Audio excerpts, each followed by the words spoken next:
دوستان انتظار داشتن که من بیام بدم یا دوستان بیان من بکنن.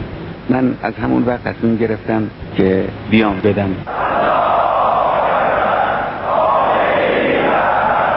برادران و خواهران عزیز ما این مطلب را بدون احساسات گوش کنند.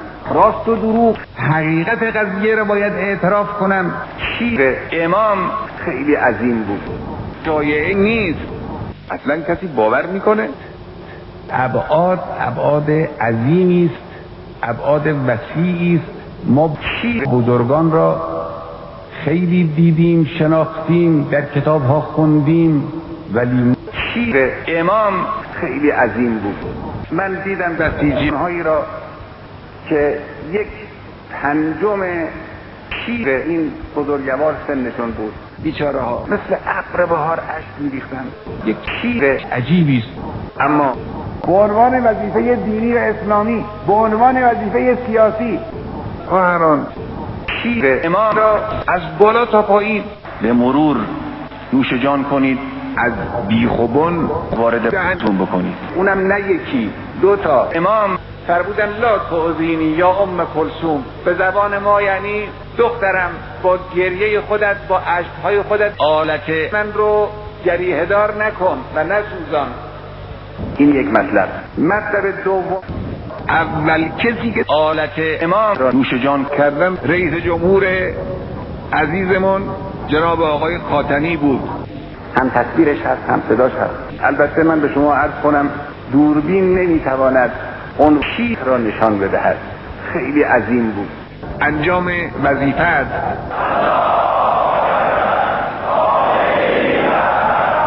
این روحیه اون روحیه برجسته است که ما باید یاد بگیریم. اگر امام در این زمان بودن چقدر حمایت میکردن از این نهضت همجنسبازی.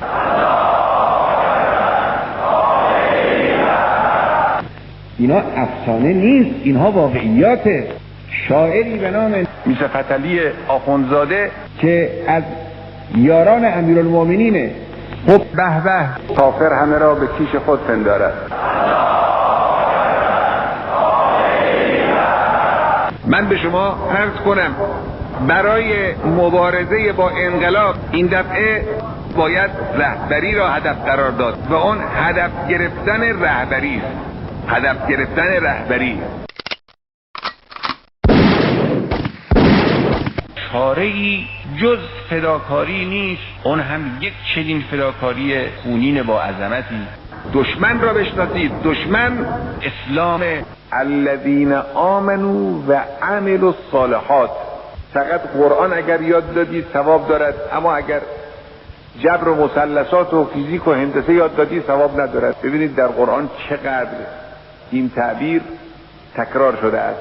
امام بزرگوار ما یک سیاستمدار بزرگ است، دارد دنیایی رو در واقع اداره می کند. 10 بار احساس کرد که اسلام بیماری خطرناکی است، ما هم باید از اون بیماری بترسیم. و حالا کی پوست خربوزه زیر پای این آدم انداخت من نمیدونم. نمونهش به من در زمان خودمون معرفی میکنم به شما. مثل این منافقین، گروه منافقین، یادتون هست که آیه قرآن میخوندن، خطبه نهج بلاغه میخواندن، ادعای دینداری میکردن، خودشون رو از همه مسلمانتر و انقلابی میدانستن. اون وقت ناگهان بمبگذاری میکردن، یک خانواده رو متلاشی میکنن. لا اله الا الله.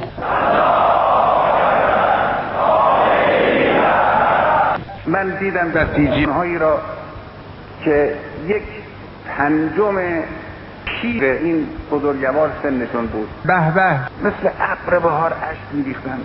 خب به درک برای چی گریه میکردید آقا؟ چرا؟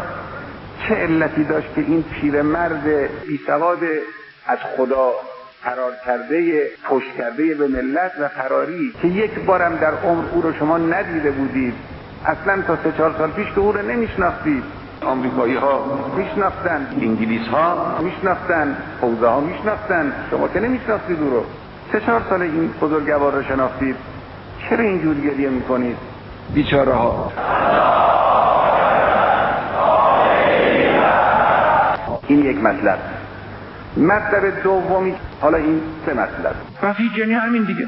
آدم بددل و خبیث، یک عده انسانهای کج اندیش و متعصب، انسانهای کج اندیش کج عمل که مثل کژدم نیش میزنن به هر انسان بیگناهی.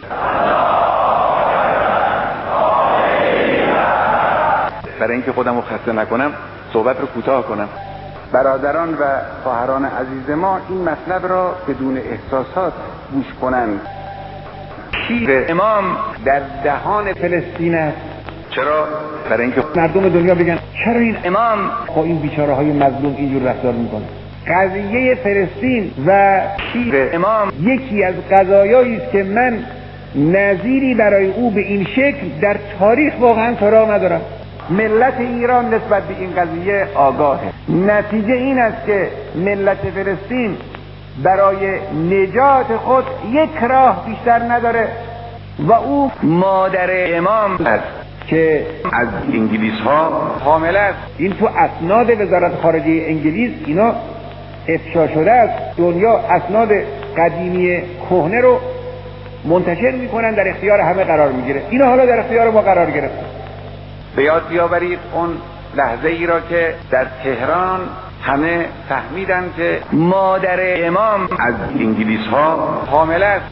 دیدید چه ولوله‌ای شد، چه زلزله‌ای به وجود آمد، چه دلهایی از جا کنده شد. اصلا کسی باور میکنه؟ خب به درک. مادر امام بد نیست بدانید یکی از پرمشتری‌ترین آدم‌های زمان خودش بوده. شما که به ما مجانی بدید ولو پولم از ما نگیرید به ما خیانت کردید. به قول سعدی نمک امام زمان رو خوردن، نمکدان امام زمان رو شکستن. دو نکته میخوام عرض کنم. حالت دوستان از عقب میاد، روحیه از عقب میاد، شیر امام از عقب میاد. لذتت ببر.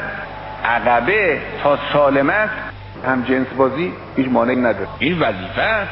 یک نمونهش اون وقت امام بزرگوار ماست، نمونه های دیگرش مؤمنین این جامعه خود ما هستن. این جوانان هم جنس باز خب یکی عقیده گمراهی داره، عیبی نداره.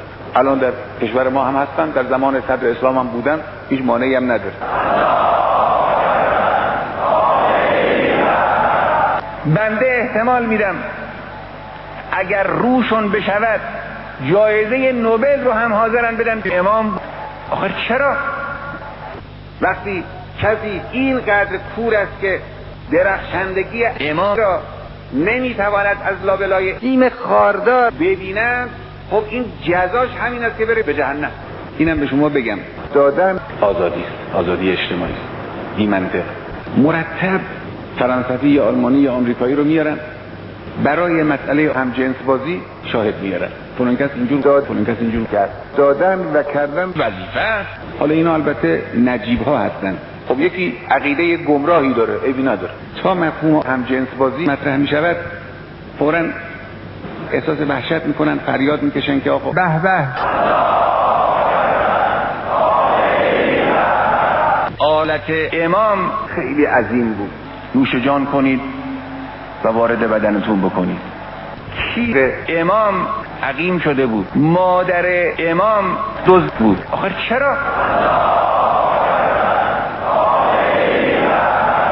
امام گفت دهل میزنم. گفت چرا صدای دهل در نمیاد؟ گفت فردا در میاد صدای دهل من. و شما دیگه شورشو در آوردید.